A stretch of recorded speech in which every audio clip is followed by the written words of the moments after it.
What's up, YouTube? I want to share a few things that was on my mind.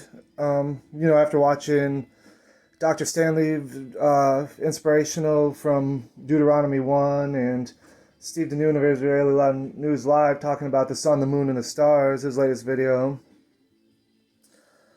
But I had already been thinking along these lines a lot anyway. So if you go back to some of my prior videos about the sons of light and the sons of darkness, and how there was these 70 nations and how they had their own gods each, and these would be the sons of God, the demons, the stars, and how the sons of Israel were supposed to inherit those positions, such as in Psalm 82. And so with that in mind, as Steve Ben-Nun brought up, the sons of light and the sons of darkness, and how that relates to Joseph's vision. Joseph had a vision where his mother and father and everybody was going to bow down, and then the stars were the sons of Israel. And if you go to these 70 nations, the rabbis had already found this out and had transcribed in there, or changed in there, that from sons of God, like in Genesis 6, to sons of Israel. And for that reason, it's almost like they telling on themselves that they plan to inherit the nations or whatever. Now, there is inheriting the nations directly in Deuteronomy, the first several chapters, and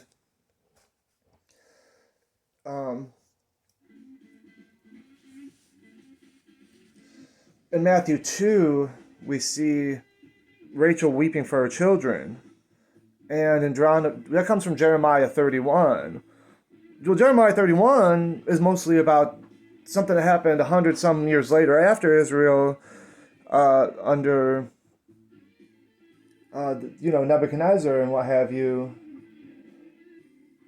And for that reason, that it's over 100 years later, 31 really stands out because that's talking about the reunification of the tribes, all the lost tribes. And that was why Rachel would be weeping for her children, because there's just few left, and the children of the desolate were much more than virgin Israel.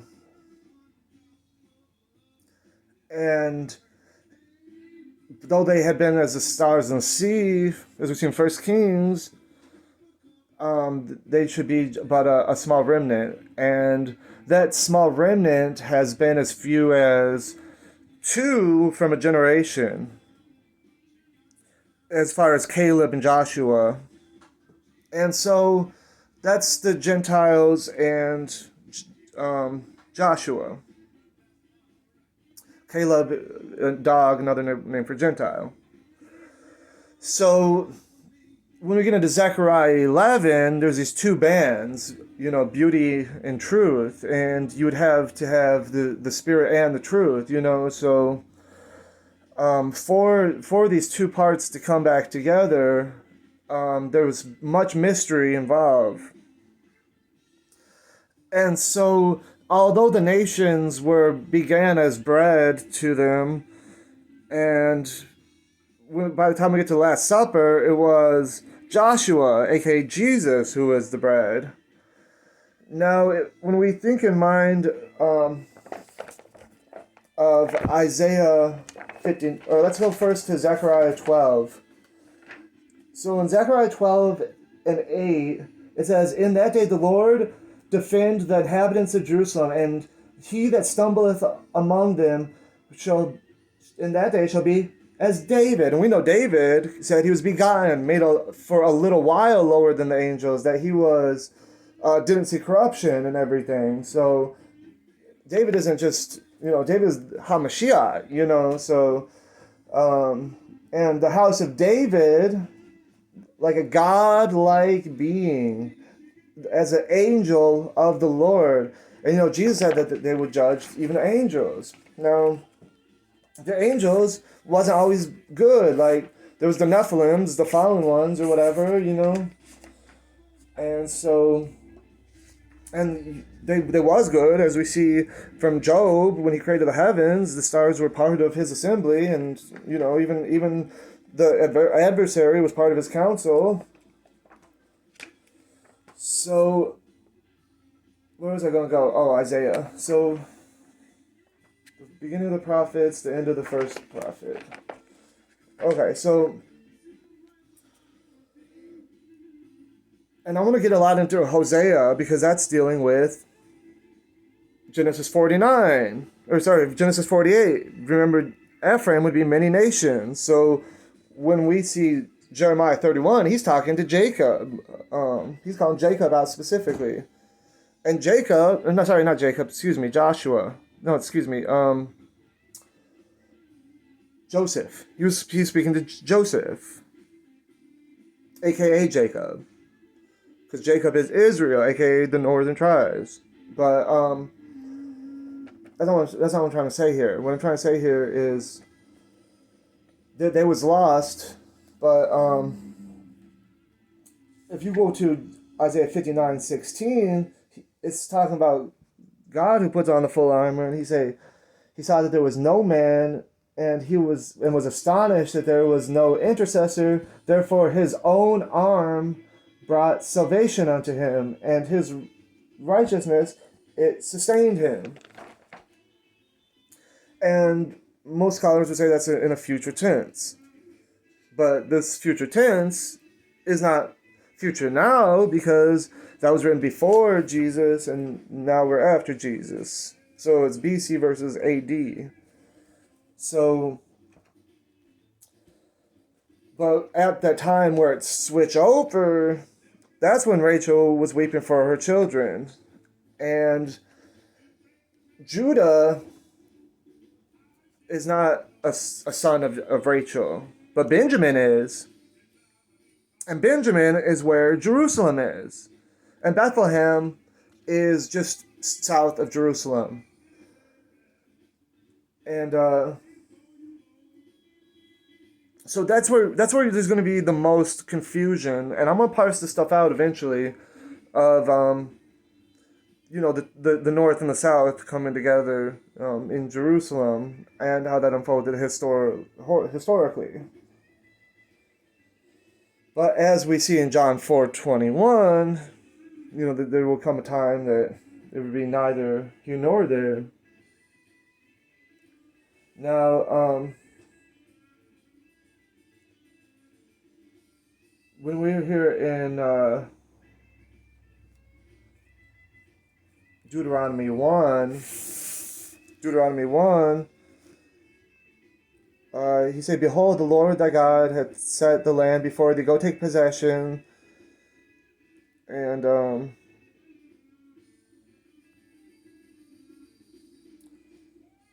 the spies brought back them big fruits, and that's what they're supposed to be. Like when we get into the Pentecost, that's going to be really important because what the provisions of the Lord of the land, the pomegranates and the figs and all that, that's going to be what they bring back unto the Lord in the first fruits of the Pentecost to show their faith that it's He who gave it to them. It's He who feeds the birds and everyone else. But if you scroll the way down,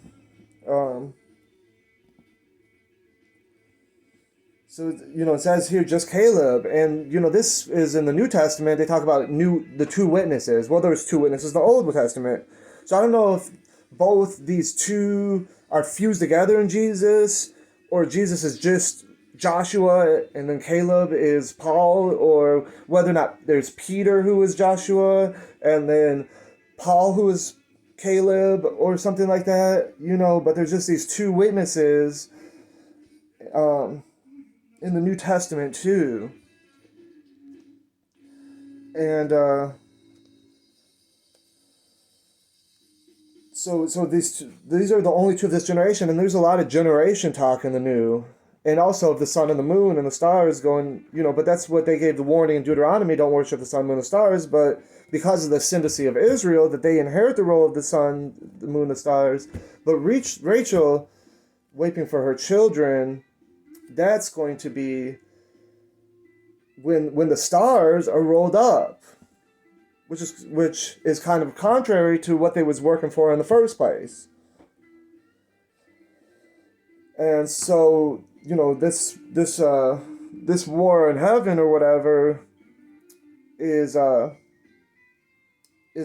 to be a change of guard, because the old vineyard keepers, who killed his son, were judged because of the all the prophets, what they had done to them, as well as the Christ and the apostles.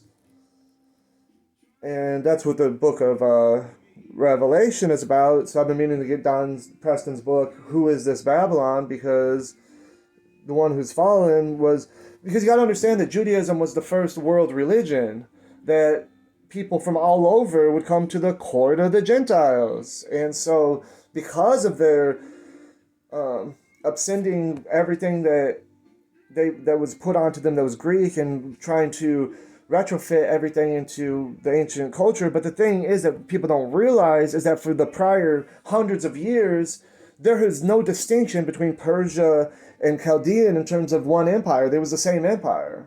So yes, there was Babylonian, Chaldean elements to Hebrew today, but who is the guys? There was the Persians under Darius and Cyrus and everything, that they was the messiahs for them, that they put them all back. And it's not so simple as simply just up in there is three groups of people. There's the West and the East, and then this little Levantine sliver here, and they was just so independent. No, we only find independent monarchy for a little period of time, and most of that can't be proven, except for the Hasmoneans, and then you got the Hanukkah and the whole nine after that. It was more just a battle between two, East versus West, and they kind of got lost in the sauce.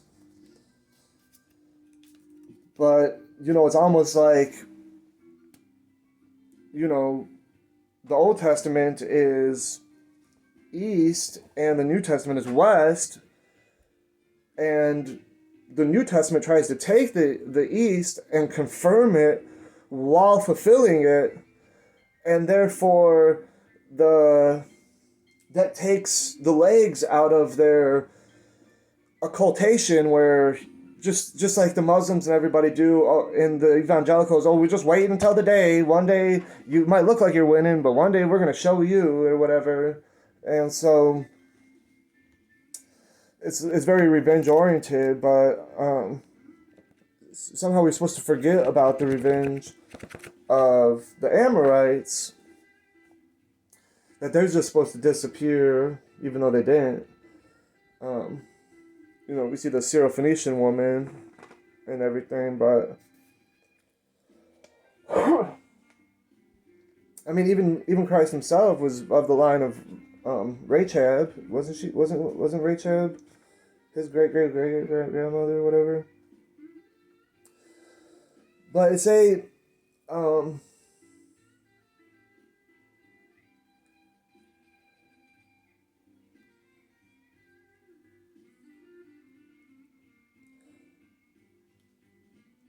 I probably lost it.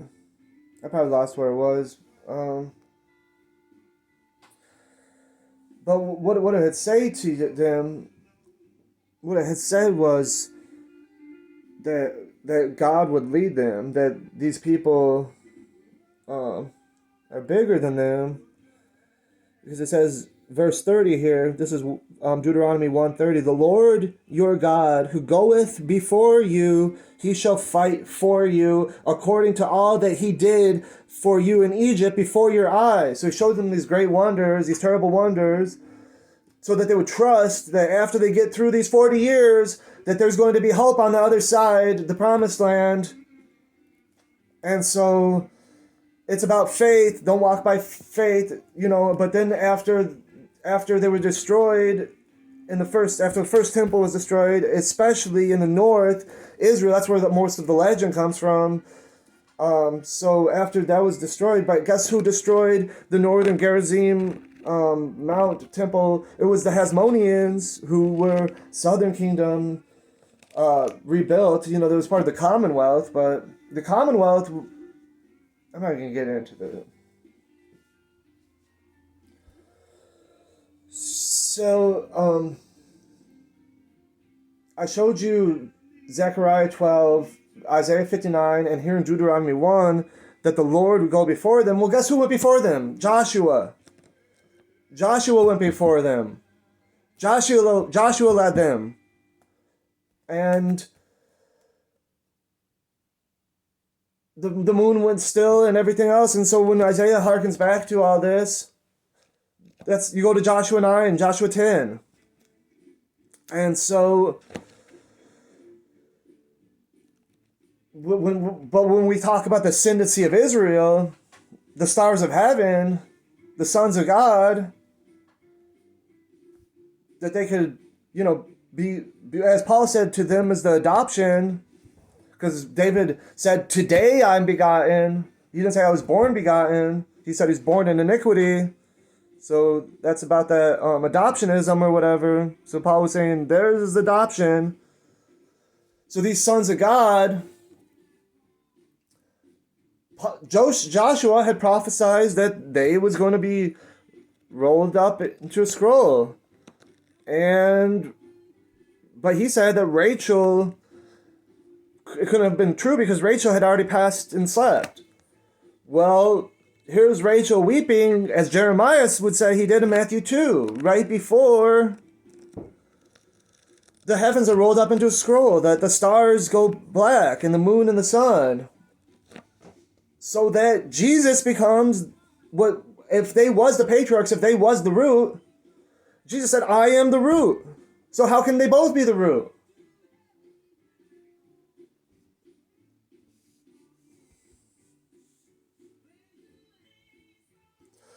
So this vine that was planted by the eagle, he picked him up in the wilderness. Remember Matthew 2, he go in the wilderness. Jeremiah 31, in the wilderness. The sword didn't get to him. Plants this shoot. Zerubbabel was type of this. And it grows into this great vine that produces fruit of the Lord, the fruits of the Spirit. And here Jesus said he's the vine. He's the root and the whole nine. So just by being in his body is how we do it. And what's his body? That's when we can pour ourselves out for others. When we forgive as we've been forgiven. That we have grace as we were shown grace. Kindness as we were shown kindness. The king forgave the guy his big debt, and he met a guy who owed him a little debt along the way and tried to get him to pay up. So he didn't call everybody to be teacher, preacher, this, that, or whatever, because it's better to tie a millstone around your neck and jump into a pool than it is to teach one of these little ones to go astray. And the rubric, the measurement we use for others will be used for us. Those that want to judge, that place heavy burdens on others by the law of Moses will be judged by Moses. You have Moses to judge you. But that's not God's doing. That's you doing, because you're saying you have to live up to Moses, and then you become a hypocrite if you don't. But we're not justified by the law. One person completed the law in all history. God himself. It was the purpose was defeat. And that was what the wilderness of sin was. That you weren't trying to find your own food. That's what the Sabbath was. To stop your toils. To realize that he provides.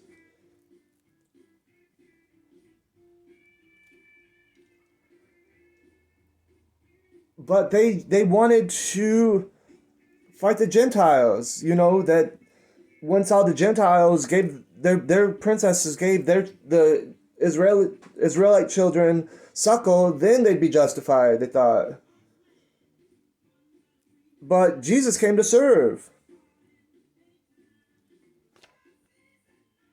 He even saved the daughter of somebody that wasn't one of his chosen. But he still was sensitive to what the apostles told him. The apostles told him, oh, aren't you supposed to not do that kind of stuff? You know? And here we got Peter up until Acts 10 still not figuring it out, the mystery. And that's what they was doing. They was separating them because they wanted to be the sun, moon, and stars. But that isn't faith. That to be judged, they would have to forget the law. But they want to judge by the law. So that doesn't make them a good judge. Back in Sodom and Gomorrah, Lot was a good judge. I'm not a great judge, don't get me wrong, but there was the citizenry of that area that was all messed up, and Lot was trying to keep peace between these two factions or whatever, and they wouldn't see him as judge, but if they would have, it probably would have gone better. And Jesus didn't say don't. He said yes, don't judge people. But he's saying that if you do have the light, that you will be able to make judgment. We make judgments every day, left and right, front and center, like everywhere. Everything takes judgment, but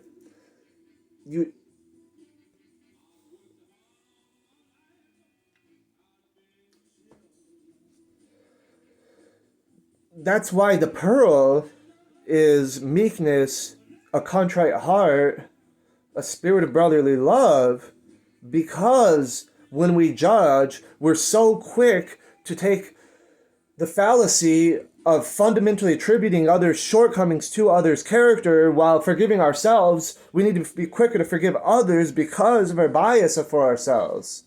So therefore, meekness and temperance and good character and forgiveness and kindness, that's more important than justice. Because it's usually the victims that are seeking the justice. And a good society does help the victim seek justice. But we should be trying to do right by each other first. Before, leave your gift on the altar, go make peace with your brother, you know? Alright, peace out.